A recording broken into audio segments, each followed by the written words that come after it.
Today we're making an easy but fancy chicken breast recipe, spinach stuffed chicken breast, and I promise it's easy to make.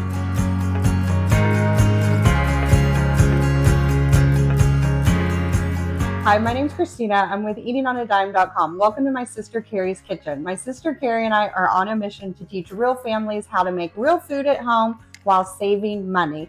And eating at home doesn't mean that you have to eat boring, bland food. Today I'm going to show you how to make spinach stuffed chicken breast. Isn't that fancy? This is easy enough to make for your family, but fancy enough to make for company. And trust me, it's super simple to make. I have linked the full recipe in the description below, as well as links to everything that I will be using in today's video. So the first step is to make the cream cheese filling. So this is what really gives the chicken the wow factor. So you'll need just a small mixing bowl, and we're going to start with some fresh spinach. Now you need 1.5 cups of fresh spinach. It doesn't have to be exact. This is like a 2-cup measuring cup and it's kind of overflowing, but I'm going to cut off these stems, so I did a little bit extra. We're going to dice this up. I like to cut off the stems, but if you don't mind, you could leave them in there as well.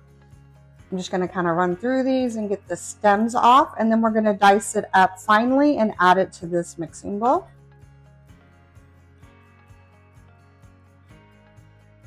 Once it's chopped, add it to your mixing bowl. This is why I love these silicone cutting boards, because it's just easy to turn and get everything right in there. Perfect. Now we're going to add some cream cheese. We're going to do 6 ounces of cream cheese. So we're going to open this up, and I just eyeball it. If you look at the side of the package on cream cheese, it'll have a measuring for ounces. So you just want to count to 6 and cut it there. And you do want this softened at room temperature. So just let it set out to where it gets nice and soft. So I'm going to use that same knife and just scrape it right into that bowl. Oops, I got a little spinach on there, but I'll get it right off.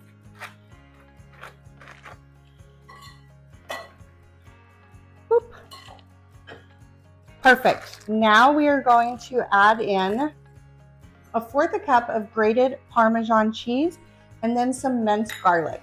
If you like mincing your own garlic, you can do about 2 cloves freshly minced garlic, or you can use the pre-mince. If you use pre-mince, it's about 2 teaspoons pre-minced garlic. Now it's time to add some mozzarella cheese. Now, Carrie had a little half-used block of mozzarella cheese in her refrigerator, so that's why our block looks kind of funky, but we only need 1/2 cup. And we do recommend that you grate your own, just because it melts smoother and is creamier in the recipe. So I'm just going to grate some and then measure it out here. Hold on, let me try it. I always love eating freshly shredded cheese. It's amazing.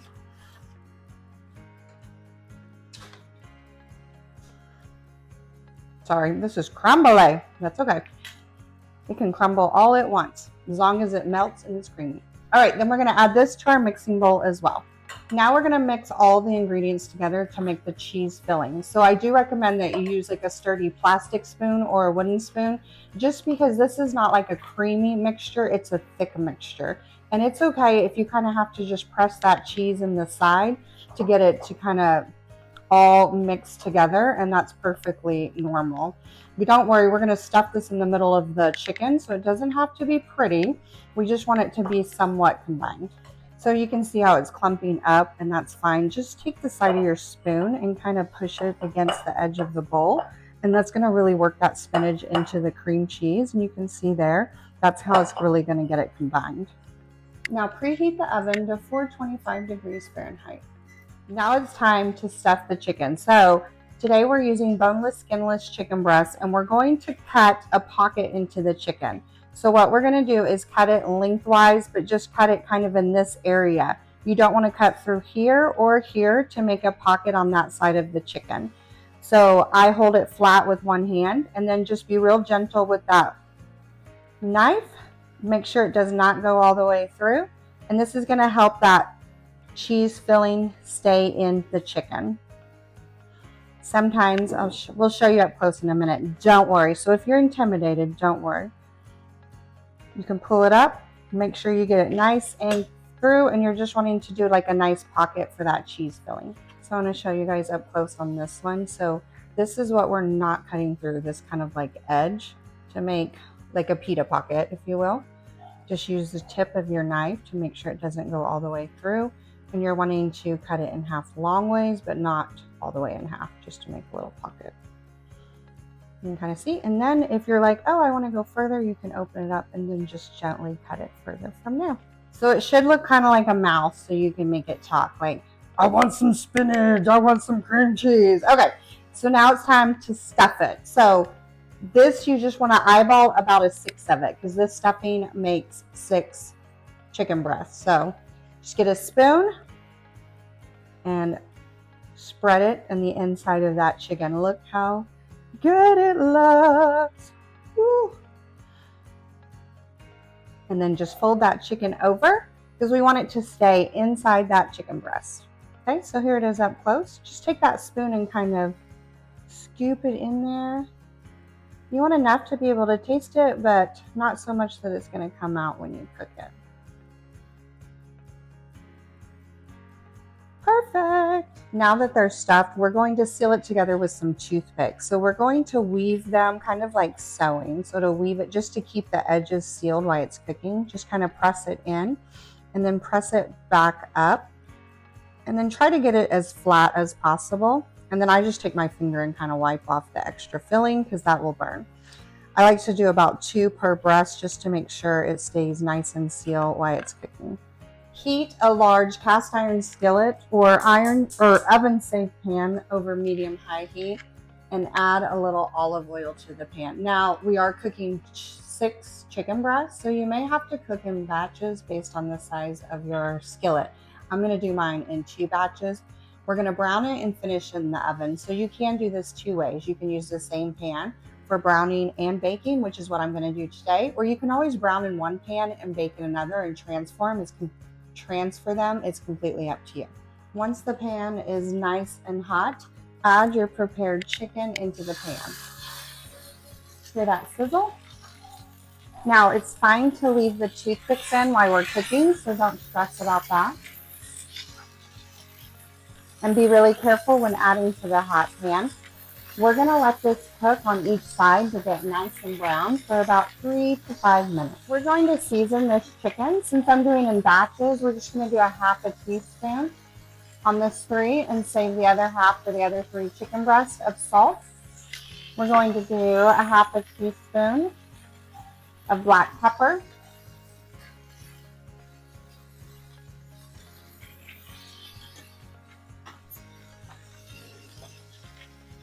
Then a full teaspoon of dried oregano.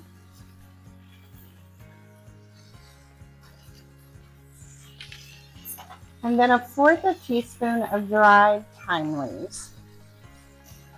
They've been cooking for about 4 minutes now. I checked them to make sure it's a nice golden brown. And then we're going to flip them and cook the other side until it's nice and browned as well. Look how beautiful they're looking. Make sure if you're using a cast iron, I like to use a metal spatula to really get under there so it gets those brown bits, because they can have a tendency to get stuck to the pan. So it's been cooking on the other side for about 4 minutes as well. And look, I love how the seasoning gets nice and brown. So I always check it to make sure it looks perfect. And now that it's nice and brown, we're going to transport this whole oven or this whole pan to the oven to get the inside of the chicken baked through. So it's going to take about 10 to 12 minutes in the oven. So be careful when moving the pan, because it is going to be hot. And we're just going to let this bake until the internal temperature of the chicken reaches 165. It's going to take about 10 to 12 minutes. So it's been cooking for about 10 minutes. And I'm going to use an instant read meat thermometer to see if it's cooked to a safe temperature. So to use this, I just put it in the center of the fat part of the chicken breast. And we're wanting to get to 165 degrees Fahrenheit. So this one is close. I'm going to let it just cook for a couple more minutes to make sure it gets there. You can check a couple of them. Just because I'm like overly paranoid to give my family like raw chicken. Now I could probably pull it out and it would probably sit and cook and get there like this one's here, but I just like to be better safe than sorry. It's been cooking for a few more minutes, so let me just check it. Make sure we're good. These should be good, but I like to double check. That one's over 165. That one is over. And this one is as well. So we're good to go. Remove it from the oven, and I'm just going to let it set here on my stovetop for about 5 to 10 minutes to rest so that we don't lose all of our chicken juices when we cut into it. So once it's set for a bit, it's ready to serve. So when serving, I like to get the toothpicks out so I don't accidentally eat one. Now you could eat around it, but I usually just pull on one end and then it should come run out. So if you're having trouble gripping it because it was cooked in chicken, you can get like a paper towel and it helps grip it, but I just worked at it a little bit and it came right out.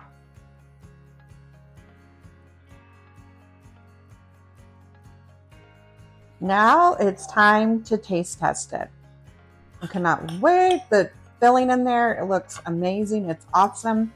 My favorite thing about this recipe is it's a great low-carb recipe. Since you have that added cream cheese, it's really going to make it more filling and keep with you longer.